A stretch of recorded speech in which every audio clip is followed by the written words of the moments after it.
5ویں چیز معوذات پڑھنا، یعنی ہر وقت اللہ تعالیٰ کی پناہ لیتے رہنا. بیت الخلاء جاتے وقت اللہم انی اعوذ بک من الخبث والخبائث، میں اللہ کی پناہ چاہتا ہوں ناپاک جنوں اور ناپاک جننیوں سے، کہ جن کا ٹھکانہ ایسی جگہ ہوتی ہے. غصے کے وقت تعوذ پڑھنا، غصے کے وقت، ورنہ انسان اس کے بعد کیا ہوتا ہے، زبان کھول لیتا ہے تو وہ اور گالی گلوچ شروع ہو جاتی ہے، اور وہ جب دوسروں کے اوپر پڑتی ہے تو ان کے دل کا حال کیا ہوتا ہے، اور پھر ان کے اندر کیسی نفرتیں پلتی ہیں، اور خود انسان کو کتنا بڑا نقصان ہو جاتا ہے جب ناروا طور پر کسی کے ساتھ زیادتی کرتا ہے. تو غصے کے وقت اعوذ باللہ من الشیطان الرجیم پڑھنا، اگر خود یاد نہ اور کوئی یاد کرا دے تو اس پہ مزید غصہ کرنے کی بجائے ہوش میں آ کے انسان تعوذ پڑھ لے. اصل میں انسان جب جذباتی کیفیت میں ہوتا ہے تو کمزور ہوتا ہے، اس وقت شیطان زیادہ حملہ آور ہوتا ہے. جب آپ بہت کہکے لگا رہے ہوتے ہیں، ہنس رہے ہوتے ہیں، اسی لیے آپ نے دیکھا کہ بزرگ جو تھے وہ پہلے، مجھے یاد ہے جب ہم چھوٹے ہوتے تھے تو بہن بھائی ہم بہت سارے تھے ماشاءاللہ، تو گھر میں وہ کوئی لطیفے سنا رہا تو ہنس کے ایک نے شروع کیا تو وہ ہوتا ہے وہ کنٹیجیس ہوتا ہے، ایک ہنستا تو پھر دوسرا شروع ہو جاتا ہے. تو ہمیں ہماری نانی منع کرتی تھی اتنا نہیں ہنستے، تو ہم کہتے تھے ہنستے کیوں نہیں، اس میں کیا برائی ہے. اسی طرح جب انسان بہت غم کی حالت میں تو اور بہت رو رہا ہوتا ہے، اس سے بھی کمزور ہوتا ہے، شیطان حملہ آور ہوتا ہے. پھر اسی طرح انتہائی جذباتی کیفیت میں ہسبینڈ وائف کے تعلق کے وقت، پھر اسی طرح غصے کے وقت. تو یہ جو ہمارے ایموشنز کی ہائٹ ہوتی ہے نا، یعنی پیک ہوتی ہے کہ اس میں ہم بہت ہائپر ہو جاتے ہیں، سپر ہائپر ہو جاتے ہیں، تو اس وقت شیطان کو دخل اندازی اور حملہ آور ہونے کا زیادہ موقع مل جاتا ہے. پھر کسی منزل پر اترتے وقت تعوذ پڑھنا، کوئی نئی جگہ پر آپ گئے ہیں، کوئی نیا گھر لیا آپ نے، کسی ہسپتال میں گئے، اسپتال میں کتنی قسم کے وائرسز ہو سکتے ہیں اور کتنے جراثیم ہو سکتے ہیں، کسی کلینک میں گئے ہیں، کسی پبلک پلیس پہ گئے ہیں، تو اس وقت بھی اعوذ بکلمات اللہ التامات من شر ما خلق. حدیث میں آتا ہے جب کوئی آدمی کسی مقام پہ پڑاؤ ڈالے اور یہ دعا پڑھ لے، میں اللہ کے مکمل کلمات کی پناہ میں آتا ہوں ہر اس چیز کے شر سے جو اس نے پیدا کی، تو اسے وہاں سے کوچ کرنے تک کوئی چیز نقصان نہیں پہنچا سکے گی، کوئی چیز ہارم نہیں کرے گی. شر تو وہاں ہوگا لیکن اس کو نقصان نہیں ہوگا. پھر اسی طرح مسجد میں داخل ہوتے وقت عبداللہ ابن عمرو ابن العاص سے مروی ہے کہ نبی صلی اللہ علیہ وسلم جب مسجد میں داخل ہوتے تو یہ کلمہ کہا کرتے تھے، اعوذ باللہ العظیم وبوجہہ الکریم وسلطانہ القدیم من الشیطان الرجیم. میں اللہ انتہائی عظمت والے کی، اس کی ذات کریم اور اس کے سلطان قدیم کے ساتھ پناہ لیتا ہوں شیطان مردود سے. انسان جب یہ کہہ لیتا ہے تو ابلیس کہتا ہے آج سارے دن کے لیے یہ مجھ سے محفوظ ہو گیا، اس کو حفاظت مل گئی. لیکن اول تو دعا یاد نہیں ہوتی، کہ یاد ہو تو پھر پڑھنا یاد نہیں ہوتا. تو شیطان کا کام کیا ہے؟ بھلوانا.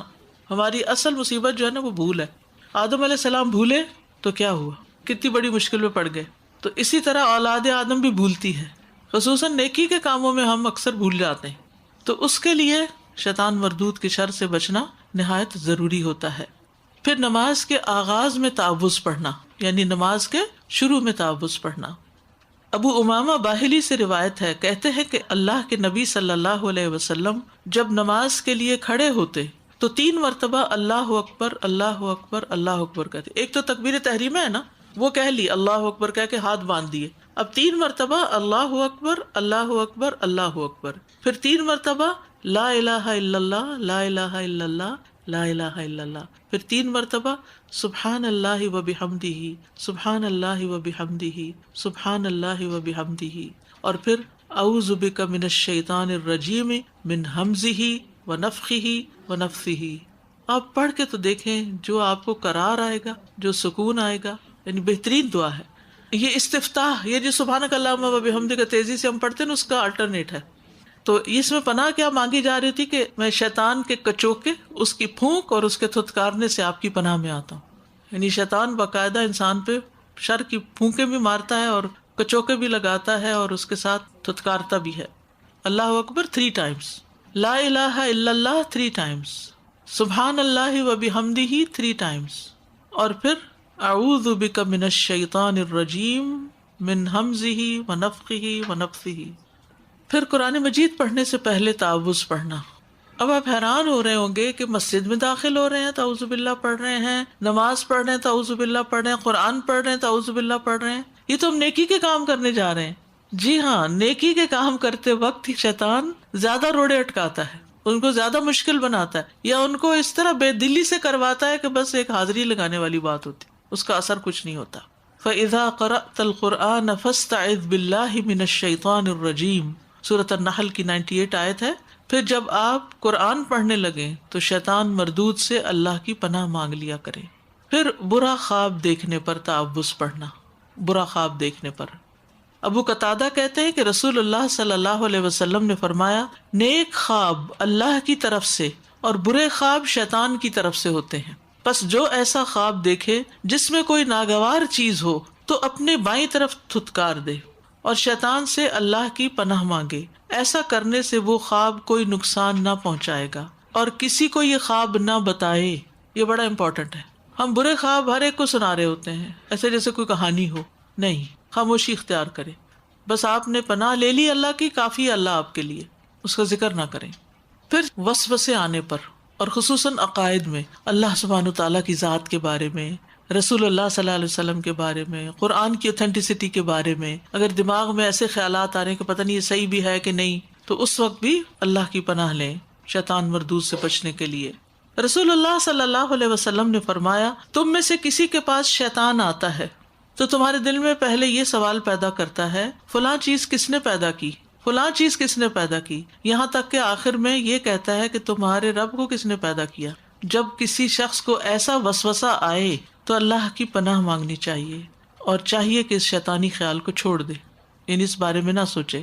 اسی لیے وسوسوں کی دعا یہ ہے، هو الاول والآخر والظاہر والباطن وهو بكل شيء علیم، کہ اللہ کے اول ہونے کے بارے میں شک ڈالتا ہے، کوئی تو اول ہے نا، تو وہ اللہ ہی ہے اول، هو الاول والآخر والظاہر والباطن وهو بكل شيء علیم۔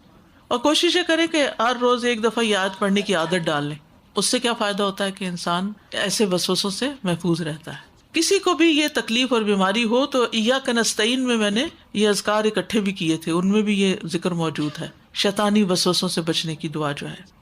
پھر اسی طرح اگر کوئی بھی کسی اور اچھی چیز کے بارے میں، کسی انسان کے بارے میں بلا وجہ، اکثر یہ ہوتا ہے کہ ہسبینڈ وائف کو ایک دوسرے کے بارے میں برے برے وسوسے آنے لگتے ہیں، بچوں کے فیوچر کے بارے میں شیطان اتنے برے برے خیال بعض اوقات دل میں ڈالتا ہے کہ انسان ہول ہی کھاتا رہ جاتا ہے، اور اس کا نقصان کیا ہوتا ہے کہ پھر انسان اپنی لائف کو بھی انجوائے نہیں کر سکتا اور بے وجہ غمگین رہتا ہے، یعنی اس چیز کے بارے میں غم ہے جس کا آپ کے پاس کوئی علاج ہی نہیں، جس کو آپ نے دیکھا ہی نہیں، جس کا کوئی وجود ہی نہیں، فیوچر کا اس وقت تو کوئی وجود نہیں نا، تو ہم کیوں ڈر رہے ہیں اس سے، کل کس نے دیکھا؟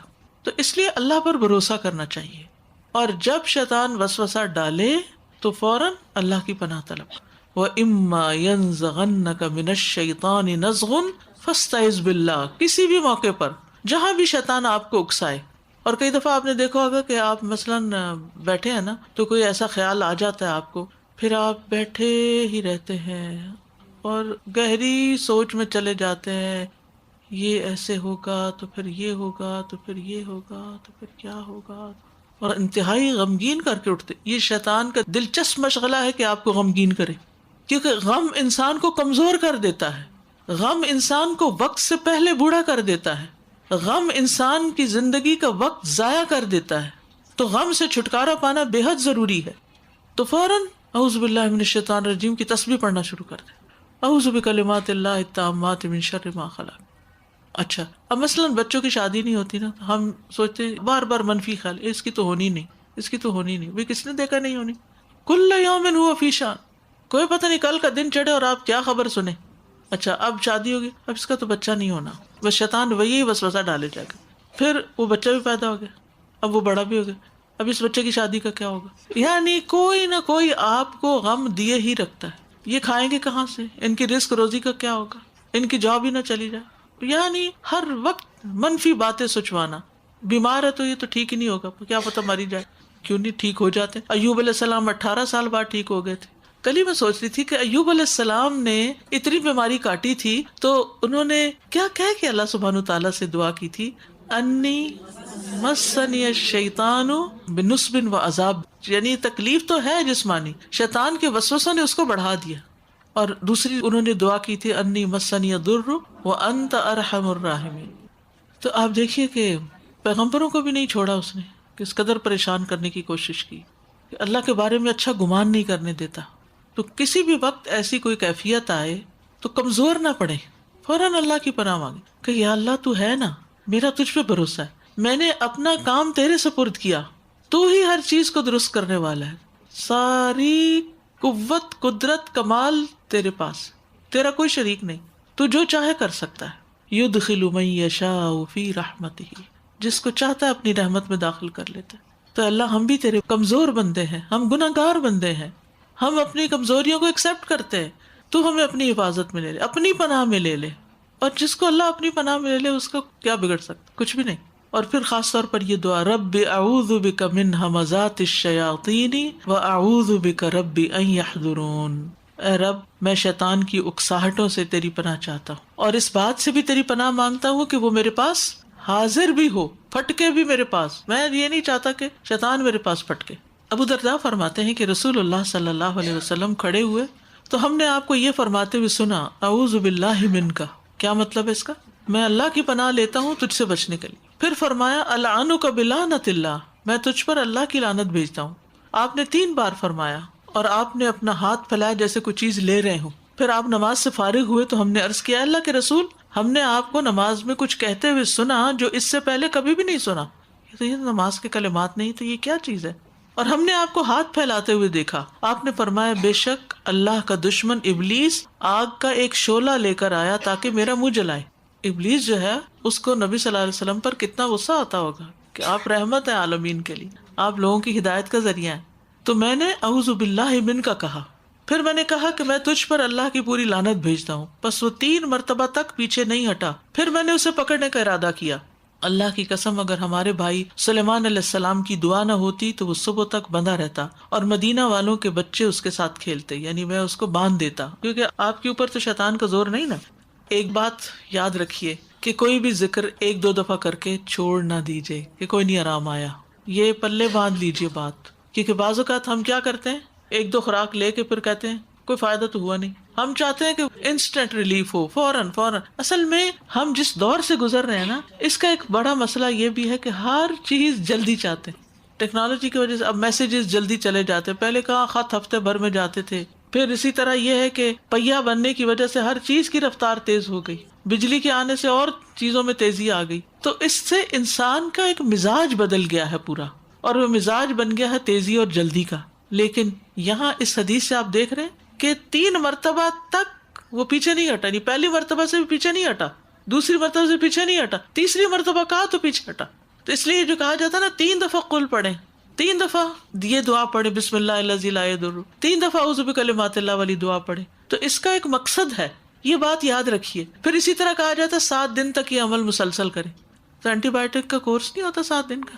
کیا کہتے ہیں ڈاکٹرز، اگر آپ نے چھوڑ دیا تو دوبارہ سائیکل چلانا پڑے گا، ریئیکشن ہو جاتا ہے، وہ پھر بیکٹیریا واپس پلٹ کے اور حملہ آور ہوتا ہے. تو اس لیے بہت ضروری ہے کہ اللہ نہ کرے کہ کسی کو کوئی ایسی تکلیف ہو تو اس میں مسلسل علاج کریں. بعضوں کا 40 دن تک بھی چلتا ہے، اور کچھ چیزیں تو زندگی بھر ساتھ رہنی چاہیے. السلام علیکم استاذہ، جو نبی پاک صلی اللہ علیہ وسلم نے فرمایا کہ اگر سلیمان علیہ السلام کی دعا نہ ہوتی تو میں اسے باندھ دیتا، تو اس کو ذرا ایکسپلین کر دیجیے گا. وہ اس طرح ہے کہ سلیمان علیہ السلام نے جنات سے کام لیے تھے، وہ ان کے لیے محرابیں بناتے، عمارتیں بناتے، سمندر میں غوطہ لگاتے، اور یہ کام آسان نہیں ہوتا. جنوں کو قابو رکھ کے ان سے کام لینا اور ان کو کنٹرول میں رکھنا، یہ اللہ نے خاص صلاحیت دی تھی ان کو. انہوں نے کہا کہ میرے بعد یہ کسی کے پاس نہ ہو، کیونکہ انہوں نے اپنے تجربے سے کہا ہوگا کہ یہ ایک بہت بڑا فتنہ ہے یا آزمائش ہے یا ایک امتحان ہے. تو اس پر نبی صلی اللہ علیہ وسلم نے پھر اس شیطان کو باندھا نہیں وہاں. اور اب بھی آپ دیکھیں کہ جو لوگ موکل وغیرہ رام کرتے ہیں یا جن قابو کرتے ہیں، وہ بڑے عجیب و غریب چلے کاٹتے ہیں اور بعضوں کو شرکیہ کام کرتے ہیں. جیسے میں نے عرض کیا تھا نا کہ وہ ان سے شرکیہ باتیں بلواتے ہیں یا ان سے غلط کام کرواتے ہیں، پھر ان کی بات مانتے ہیں. پھر اسی طرح بعض لوگ غصے میں آ کے شیطان کو گالیاں دینے لگتے ہیں یا برا بھلا کہنے لگتے ہیں. تو نبی صلی اللہ علیہ وسلم نے فرمایا تم شیطان کو برا بھلا مت کہو، بلکہ اس کے شر سے اللہ کی پناہ طلب کرو. کتنی خوبصورت تعلیم دی. اچھا، کئی لوگ جب حج پہ جاتے ہیں تو مینا میں کیا کرتے ہیں جمرات کے ساتھ، اس وقت بھی ہمیں کیا پڑھنے کو کہا کہ بسم اللہ اللہ اکبر، یعنی اللہ کی بڑائی بیان کرو. اب 2 چیزوں میں سے ایک ہوتی، ایک یہ کہ شیطان کو اس موقع پہ گالیاں دو، برا بھلا کہو، اور دوسرا یہ کہ اس وقت اللہ کی بڑائی بیان کرو کہ شیطان مردود ہے، بڑا اللہ ہے. کہ کتنے خوبصورت کلمات ہمیں سکھا دیے کہ ہر کنکری کے ساتھ بسم اللہ اللہ اکبر. اب لوگ جوتا اٹھا کے پھینک رہے ہیں، بوتلیں اٹھا کے پھینک رہے ہیں، وہ گندگی سے بھر دیتے ہیں اس جگہ کو، غصے کا اظہار کرتے ہیں. ہمیں یہ تو نہیں کہا گیا کہ وہاں غصے کا اظہار کرو، وہاں تو ایک آپ ریچول پورا کر رہے ہوتے ہیں. اصل شیطان تو ساتھ لگا ہوا ہے جو واپسی پہ پھر چمٹ جائے گا اور حج تک بھی ضائع کرا دیتا ہے. تو اس لیے بہت ضروری ہے کہ قرآن و سنت کی تعلیم کے مطابق چلا جائے. وہی شیطان پھر آگے وہاں بھی نہیں چھوڑتا پیچھا، یہ اس کی خاص دشمنی ہے. پہلے تو کام کرنے نہیں دیتا، پھر کرتے ہوئے بد دل کرتا ہے، پھر کسی طرح کر ہی لے تو پھر اس کو ضائع کرواتا ہے. یہ اس کی چالیں ہیں. تو اس لیے بہت ضروری ہے کہ انسان قرآن و سنت کی تعلیم کے ساتھ لگا رہے، اور اس کے لیے ریمائنڈرز چاہیے ہوتے ہیں. مسلسل علم حاصل کرتے رہنا چاہیے. امام ابن قیم کہتے ہیں نا کہ انسان کو کھانے کی اتنی ضرورت نہیں، وہ تو دن میں 2 دفعہ بھی کھا کے گزارا ہو جاتا ہے، جتنی علم کی ضرورت ہے کہ وہ ہر سانس کے ساتھ چاہیے ہوتا ہے. ایک تو نا شیطان کی نظر بد اور جادو وغیرہ، اور ایک یہ ہے کہ جو ہماری آخرت کو برباد کرنے پہ وہ تلا ہوا ہے، اس سے بچنے کے لیے ہمیں مستقل علاج دریافت کر لینا چاہیے. یعنی ٹھیک ہے ہم شیطان پہ ڈال تو سکتے ہیں، لیکن شیطان پہ ڈالنے کے بعد بے بس ہو کے اس کے آگے نہ بیٹھ جائیں، بلکہ اس سے بچنے کی تدبیر اختیار کریں. بعض اوقات آپ ٹیلی ویژن پہ ریسیپیز دیکھ رہے ہوتے ہیں نا، وہ کوکنگ کی کلاسز، تو وہ بنا رہے ہوتے ہیں، کاٹ رہے ہوتے ہیں، پکا رہے ہوتے ہیں، بنا کے سامنے رکھ دیتے ہیں، لیکن آپ کھا نہیں سکتے ان کو، کیونکہ آپ نے نہیں بنائی. آپ نے دیکھ لی مائنیوٹ ڈیٹیل ایک ایک چیز کی بڑے غور سے، بعض اوقات اس کو نوٹ بھی کر لیتے ہیں کہ میں بھی اس کو ٹرائی کروں، لیکن آپ نے کبھی اس کو بنایا نہیں. تو نتیجہ کیا ہوگا؟ آپ سارا دن بیٹھ کے دیکھیں آپ بھوکے ہی رہیں گے. اسی طرح بعض اوقات ہم ریسیپی بکس خرید لیتے ہیں بڑی بڑی، اور ان کی تصویریں دیکھ دیکھ کے خوش ہوتے رہے، ان کی پریزنٹیشن دیکھ دیکھ کے، لیکن اس سے کبھی ہمیں فائدہ نہیں ہو سکتا کیونکہ ہم نے ان کو ٹرائی نہیں کیا. تو اسی طرح ہم جتنا چاہے علم حاصل کر لیں، جتنی چاہے کتابیں خرید کے لے جائیں، لیکن اگر ہم پڑھیں گے نہیں، کریں گے نہیں، تو فائدہ نہیں ہوگا. دیکھیے میں نے پھر وہی بات کہی تھی کہ قرآن و سنت میں جہاں تک بات آئی ہے اتنی ہی کرنا. قرآن میں اللہ سبحانہ وتعالیٰ نے اس پہ لعنت بھیجی ہے تو وہ تو بس ٹھیک ہے، آپ نے فرمایا العنک بلعنت اللہ، لیکن اس سے آگے تجاوز کر کے حد سے بڑھ کے اپنے پاس سے کچھ اور الفاظ ملا کے اپنی زبان گندی کرنا، تو اس سے بچنے کی ضرورت ہے. امام ابن القیم کہتے ہیں کہ اگر آپ جا رہے ہوں اور چرواہے کا کتا آپ پہ بڑک اٹھے تو کتے کا مقابلہ کرنے کی بجائے آپ مالک کی مدد لے لیں، یعنی چرواہے کی پناہ لے لیں، اس سے ہیلپ مانگ لیں، کیونکہ وہ اس کا کتا نا، وہ تو ایک آواز دے گا تو بھاگتا چلا آئے گا، اور ہم کتے سے لڑ کے بھی لڑتے رہیں گے تو حملہ آور ہی ہوگا. یہ اتنی امیزنگ بات ہے استاذہ جی، تم شیطان کو برا بھلا نہ کہو. اگر ہم شیطان کو برا بھلا نہیں کہہ سکتے تو ہم کسی بھی اور دشمن یا کوئی برے انسان کو برا بھلا کیوں کہیں؟ Why waste energy in magnifying what is negative. یعنی اگر یہ جسٹیفائڈ نہیں ہے کہ شیطان کو برا بھلا نہیں کہہ سکتے، پھر تو کسی زیرو کو نہیں کہہ سکتے. لوگ سیاسی لوگوں پہ بھی بری باتیں کہتے ہیں اور یہ بہت جسٹیفائڈ ہے کیونکہ یہ تو کرتے ہی ہیں ایسا، but nobody is more evil than شیطان. بالکل. اور پھر یہ کہ اگر کسی بھی اس کو کہتے ہیں تو وہ شیطان کی مدد کرنا ہو جاتا ہے اپنے بھائی کے خلاف، کیونکہ وہ چیز اس کے ذہن میں پکی ہو جاتی ہے، وہ ڈھیٹ بن جاتا ہے، کہتے ہیں اس نے مجھے چور کہہ ہی دیا تو بس پھر ٹھیک ہے. اسی لیے دیکھیے کہ بچے اگر کوئی غلطی کرے نا تو ان کو برا بھلا کہنے کی بجائے دعائیں دیا کریں، اللہ تو ان کو ہدایت دے. جب بچہ کوئی خرابی کرے تو کہے اللہ تمہیں ہدایت دے، اللہ سمجھ دے. اب دیکھیں جیسے 2 جملے ہیں، تیرا بیڑا غرق ہو جائے، تیرا بیڑا تر جائے. اب آپ کون سی کہے، ڈوب جائے یا تر جائے؟ تر جائے. ایک لفظ کے فرق سے کتنا فرق پڑ. تو چوائسیز اپنی اچھی کر لیں، word choices. Assalamu alaikum. I want to give an example of my mother. Last year she got very sick suddenly. And people were asking us whether it could be nazar because she was acting very, very strange. She was completely lost. She was sick too. Also, she was saying things that we didn't understand. And I told my sisters, we're just going to recite. I started reciting and she would repeat after me, reciting the whole night through. And I tell everybody, whether it was nazar, whatever it was, but I said Allah was there with us. I honestly, truly believe in the Iyyaka Nasta'in and all the du'as we have there, and all the du'as of protection. I remind people, don't forget these du'as, don't forget the du'as. But when you say somebody says they're sick, I said yes, but that is from Allah too.